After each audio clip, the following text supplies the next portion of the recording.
मंडळी नमस्कार.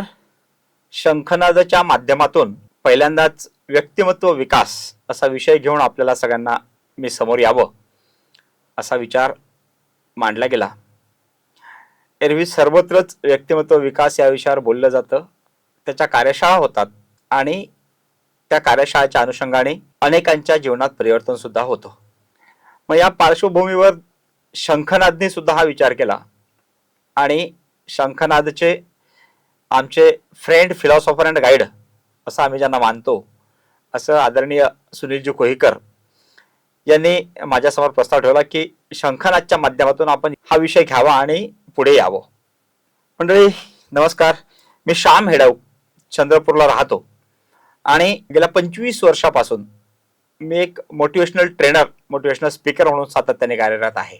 चंद्रपूर जिल्ह्यामध्ये MCED म्हणजे महाराष्ट्र उद्योजकता विकास केंद्र आहे, मिटकॉन आहे, MSME आहे, जिल्हा उद्योग केंद्र आहे.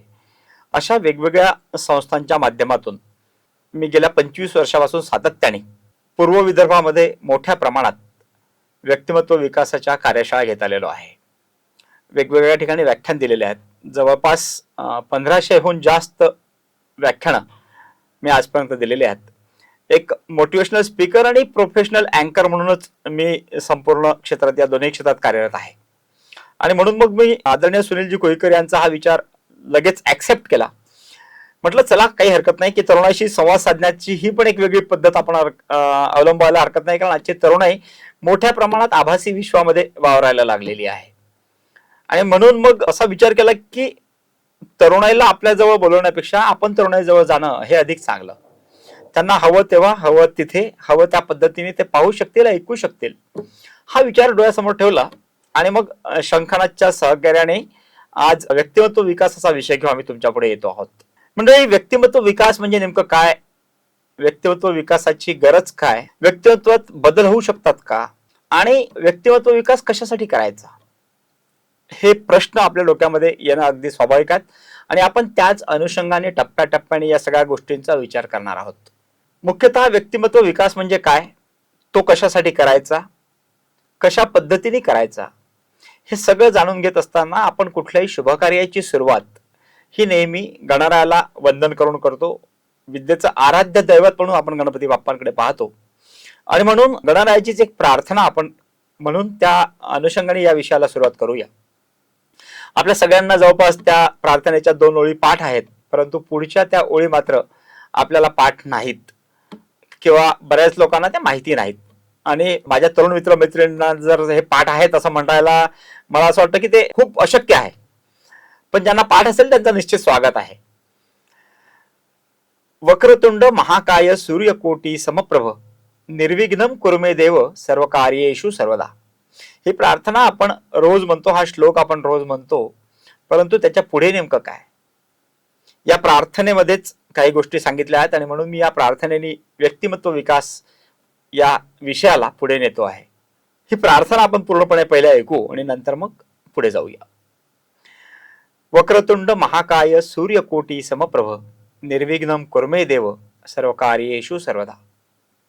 गणाधीश जो ईश सर्व गुणांचा, मुळारंभ तो आरंभ निर्गुणाचा, नमः शारदा मूळ चत्वार वाचा, गमो पंथ अनंत राघवाचा. दुर्वा ऐसे करी शस्त्र मूषका समवाहन, अंगीचे सत्व ते जाण सर्व सिद्धीस कारण. ही ओळ पुन्हा एकदा ऐका. अंगीचे सत्व ते जाण सर्व सिद्धीस कारण, प्रारंभी विनंती करू गजानना विद्या दयासागरा, अज्ञानत्व हरवणी शुद्ध मती दे आराध्य मोरेश्वरा. चिंता क्लेश दुःख दारिद्र्य अवघे देशांतरा पाठवी, हे रंभा गणनायका गजमुखा भक्ता बहुतोषवी. नेत्री 2 हिरे प्रकाश पसरे अत्यंत ते साजिरे, माथा शेंदूर पाझरे वरी वरी दुर्वांकुरा चेतुरे. माझे चित्त विरे मनोरथ पुरे, देखोणी चिंता हरे, गोसावी सूत वासुदेव कविरे, त्या मोरे आला स्मरे, त्या मोरे आला स्मरे. या प्रार्थनेमध्ये गणरायाची आराधना केलेली आहे आणि गणरायाची आराधना करत असताना त्याच्याकडे 2 मागणं मागितलं आहे. त्यातलं पहिलं आपण मागितलं, अज्ञानत्व हरवणी शुद्धमती ते आराध्य मोरेश्वरा. हा एक श्लोक त्याच्यामध्ये येतो. सुरुवातीला म्हटलाय, अंगीचे सत्व ते जाणं सर्व सिद्धीचं कारण. आपल्याला आपल्यामध्ये काय काय विशिष्टता आहेत याची बरेचदा जाणीवच नसते. हनुमंताला जेव्हा समुद्राला उल्लंघन करून जायचं होतं लंकेला, तेव्हा जांबुवंतांनी त्याच्यामध्ये असलेल्या त्या क्षमतेची जाणीव त्या हनुमंताला करून दिली. त्याला हे लक्षात आणून दिलं की तुझ्यामध्ये ही क्षमता आहे की तू हा समुद्र उल्लंघून समोर जाऊ शकतोस. ही भूमिका शंखनादाच्या माध्यमातून आज तुमच्याकडे पोहोचविण्याचा प्रयत्न केला जातो आहे असं मला वाटतं. अंगीचे सत्व ते जाणं सर्व सिद्धीचं कारण. पुढे म्हटलंय, अंगीचे सत्व, माझ्यात काय विशेषता आहे याचा कधी आपण विचार केलेला आहे का? या पृथ्वी तलावर जन्माला घालत असताना भगवंतानी तुमच्यामध्ये काहीतरी विशेषता तुम्हाला देऊन घातलेला आहे. कुणाला खूप चांगलं गाता येत असेल, कुणाला खूप चांगलं बोलता येत असेल, कुणाला खूप चांगलं रांगोळ्या काढता येत असेल, कुणाला खूप चांगलं लिहिता येत असेल, कुणामध्ये ऐकण्याची क्षमता म्हणजे श्रवण शक्ती खूप चांगली असेल, कुणामध्ये कन्व्हिन्सिंग पॉवर खूप चांगलं असेल, कुणाला खूप चांगलं लिहिता येत असेल, कुणाला खूप चांगलं व्यक्त होता येत असेल, कुणाला इतरांच्या सोबत त्याचा मॉरल सपोर्ट म्हणून खूप चांगलं साथ राहता येत असेल, कुणामध्ये खूप चांगलं संघटन कौशल्य असेल, कुणामध्ये खूप चांगलं पाठांतर कौशल्य असेल. कधीतरी आपण क्षणभर थांबून स्वतःला हा विचार केला आहे का की माझ्यात काय विशेषता आहे? अंगीचे सत्व ते जाणं सर्व सिद्धीचं कारण. ज्यावेळी आपण स्वतःमध्ये असलेल्या कौशल्यांचा विचार करतो, ज्यामध्ये आपल्यामध्ये असलेल्या काही गुणांचा विचार करतो आणि त्याच्यावर मेहनत घेतो ना, त्यावेळी जगातली कुठलीही ताकद तुम्हाला अडवू शकत नाही.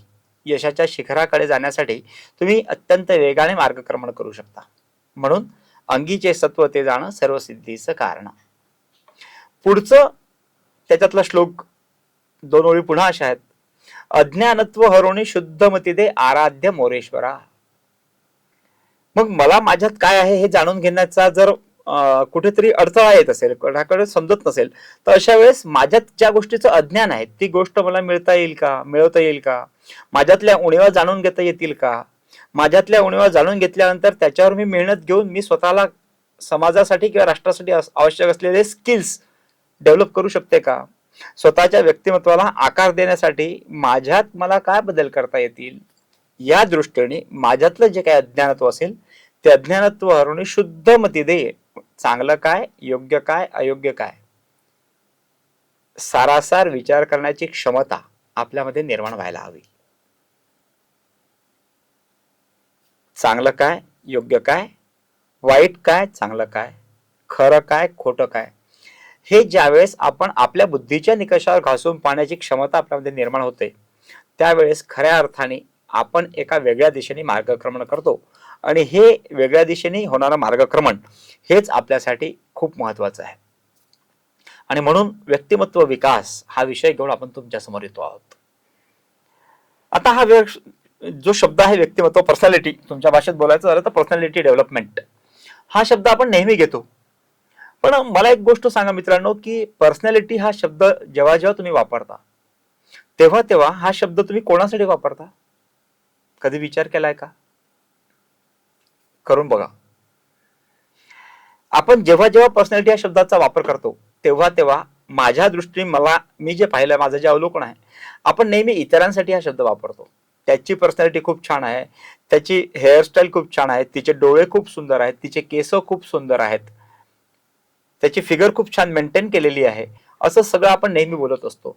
याची पर्सनॅलिटी, त्याची पर्सनॅलिटी, त्याचे डोळे, तिचे डोळे, त्याचे केस, त्याची हेअरस्टाईल, त्याची बॉडी लँग्वेज, हा सगळा शब्द आपण जेव्हा वापरतो पर्सनॅलिटीच्या अनुषंगाने तेव्हा तेव्हा हा शब्द आपण नेहमीच इतरांसाठी वापरतो.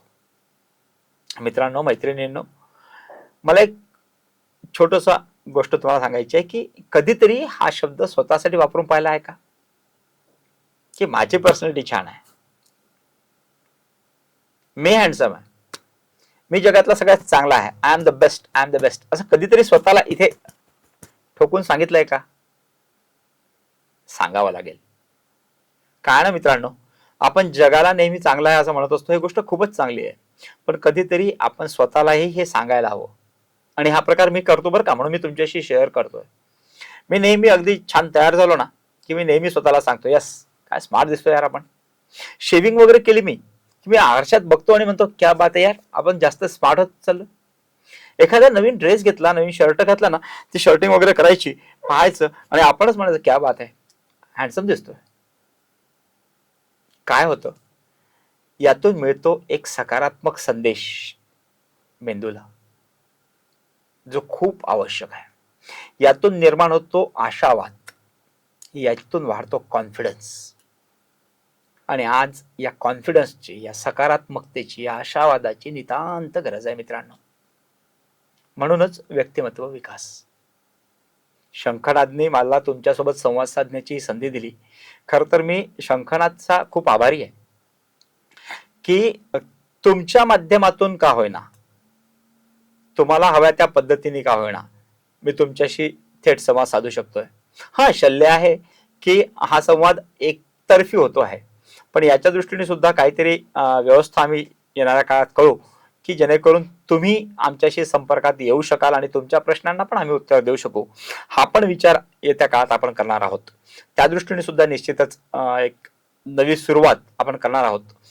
फक्त मला या सगळ्या विषयाकडे जात असताना एक निश्चितपणे सांगायचं आहे की मित्रांनो, आपल्याला आपल्या व्यक्तिमत्वामध्ये बदल करता येतो. व्यक्तिमत्वात बदल करण्याची तीव्र इच्छाशक्ती आपल्यामध्ये असली पाहिजे. आणि मला स्वतःला कुठे जायचं आहे आणि मी किती चांगल्या पद्धतीने स्वतःला घडवू शकतो, हा विचार आपल्याला वैयक्तिक पातळीवर स्वतःला करायचा आहे. ही जर तुमची तयारी असेल तर निश्चितच मी तुम्हाला सांगतो की आमचे शंखनादचे दररोजचे एपिसोड तुम्ही पाहत गेलात, 10-15 मिनिटं तुम्हाला वेळ काढावा लागेल. हे जर 10-15 मिनिटाचा वेळ तुम्ही काढत गेलात तर येणाऱ्या काळामध्ये निश्चितच शंखनादच्या माध्यमातून तुमच्या व्यक्तिमत्वामध्ये खूप सारा बदल झालेला तुम्हाला दिसेल. फक्त 2 पावलं आम्ही पुढे टाकतो आहोत. आमची इच्छा आहे की तुम्ही सुद्धा 2 पावलं आमच्यासोबत चालावं. आपण दोघंही एकमेकांच्या सोबत अशा पद्धतीने जर चालत गेलो तर निश्चितच मी तुम्हाला सांगतो की येणाऱ्या काळामध्ये तुम्हाला स्वतःच्या व्यक्तिमत्वामध्ये बराच मोठा बदल झालेला दिसेल. आणि तो का करायचा हे आपण पुढच्या भागात जाणून घेणार आहोतच. किंवा व्यक्तिमत्व म्हणजे काय आणि व्यक्तिमत्वाचा काय गरज आहे, सगळ्या गोष्टी आपण पुढच्या भागात जाणून घेणार आहोतच. पण मला असं वाटतं की आम्ही जर 2 पावलं पुढे टाकतो तर तुम्ही 2 पावलं समोर या. येणाऱ्या काळात मीही तुम्हाला माझा वैयक्तिक मोबाईल नंबर सुद्धा देईल, व्हॉट्सअप नंबरवरही तुम्हाला देईल आणि त्यातूनही तुम्ही माझ्याशी थेट संपर्क साधू शकता. शंखनादच्या माध्यमातून एक नवी सुरुवात आज होते आहे. ही सुरुवात तुमच्या आयुष्याला एक नवी दिशा देणारी ठरो आणि तुमच्या व्यक्तिमत्वाला एक नवा आयाम घेऊन तुम्ही स्पर्धेच्या युगामध्ये निश्चितपणे समोर येऊ. आणि तुमचे मनोवांछित जे काही स्वप्न आहेत, तुमच्या जे काही ध्येय तुम्ही ठरवलेले आहेत, ते ध्येय येणाऱ्या काळात तुम्हाला लवकर गवसणी घालता येऊ त्या ध्येयाला, एवढीच एक शुभकामना व्यक्त करतो आणि थांबतो.